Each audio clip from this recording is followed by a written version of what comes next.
I can't believe I'm doing this again. Sometimes making videos, it's not about getting the highest quality. You just want to have fun. And I think that I finally found something that's gonna make me have some fun. Let's go! Yeah, it's all camera stores.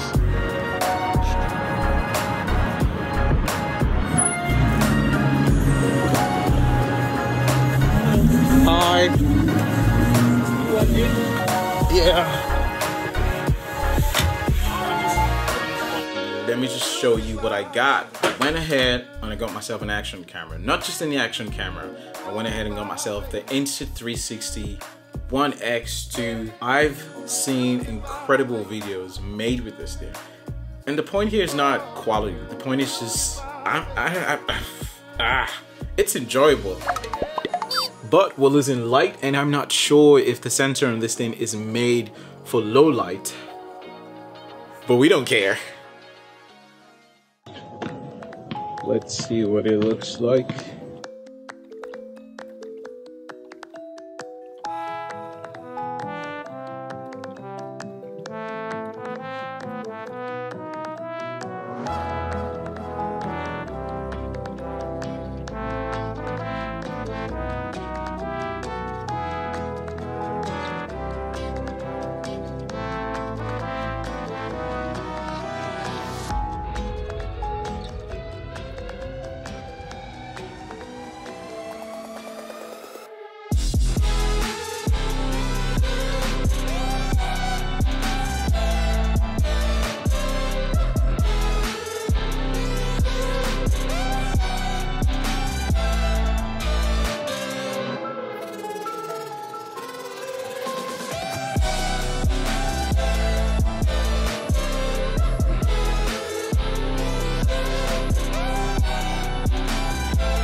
All right, this thing is sick. That FPV drone shot was not even real, but look at that. I'm sold on this camera. If you know that you're into action cameras and like interesting things, you might want to consider subscribing, because I'm gonna be doing a ton of things with this camera. I'm impressed, honestly. This is sick. So this video is not sponsored by Insta360. My opinions are mine, and they're mine alone. But first, let me show you what you get straight out of the box as soon as you buy this thing. So this is pretty much everything you get straight out the box. As soon as you rip it open, ooh, okay. You have your Insta360 camera. Look at that, look at how it looks like, people. It looks like I'm staring at a bug. It's just like, look, see? Look at this, the eyes. It is definitely smaller than I thought it would be, but good. Feels very sturdy as well. Doesn't feel cheap, doesn't feel plasticky, just solid enough.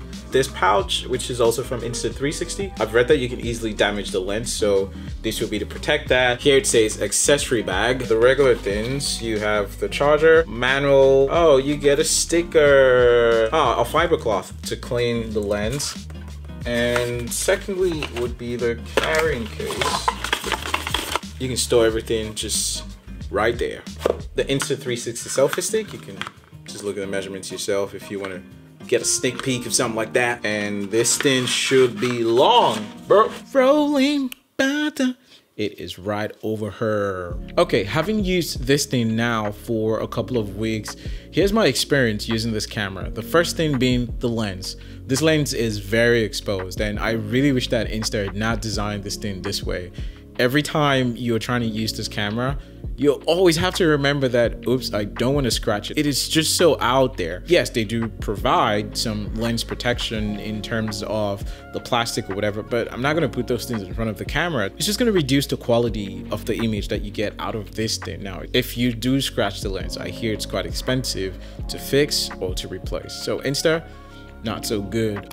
Another thing that I want to talk about is the workflow. Now, Insta provides two sources. You can either use the phone app or you can use the desktop app. For a lot of people to use the phone app, it's pretty much the easiest way. You just have to connect your phone to the Insta360 camera and it automatically recognizes it, and you can control and download and edit and do everything.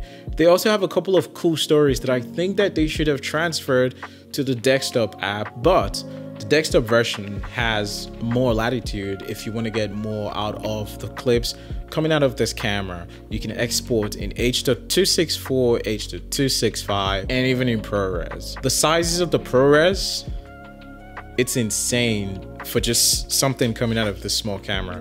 Now for me personally, I love to shoot in manual because I like to control everything.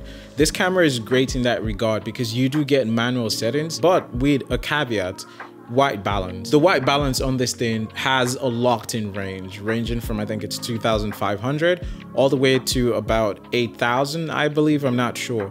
But if you wanted to dial in your white balance, there's really no way for you to do that. You just have to go with the numbers that they already have installed. Now for me, I would wish that they gave that extra latitude for me to be able to tweak my numbers. That's something you can fix in the software update. Come on, Insta360, fix that. But something that I really love about this camera, which is the magic sauce, is the stabilization. This thing is magic. So I took the camera out and I was moving vigorously, just on balance, just to be able to get it to shake. But this camera held itself very well.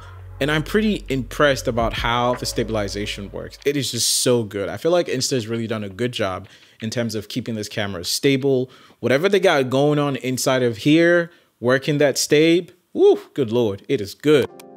This camera doesn't handle wind very well.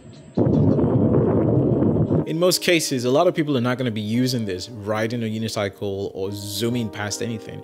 So it should just do fine if you're looking for a discreet, small, vlogging, compact camera. The image quality out of this thing really did surprise me in a way, in a good way actually, because I wasn't expecting it to be as good. Now, I did take it into Final Cut Pro and did some tweaking to make it just look the way I want it to look, and I was impressed that I was able to get it to that position. Now, if you want to know how I color correct, let me know in the comment section below, and I probably will do a tutorial on how to correct and grade Insta360 footage.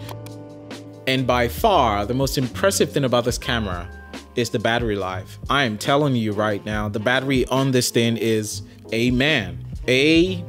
On a single full charge, filming in 5.7K, 30 FPS, I think you should be able to get anywhere from 3 to 4 hours, knowing that I can just take this thing out and not constantly have to think about charging. That was good. Who's this camera for? Everyone. Should you buy it? Absolutely. Now, if you're looking to pick this up, there's a link in the description of this video. It's an affiliate link. That link will take you to the official Insta360 store where you can pick up your One X2. Now, if you use that link, you might just be eligible to get a free selfie stick. Don't say I didn't do nothing for y'all. But the most important thing is why? Why should you buy this camera? Well, I'll give you 2 reasons why everyone should pick up this thing.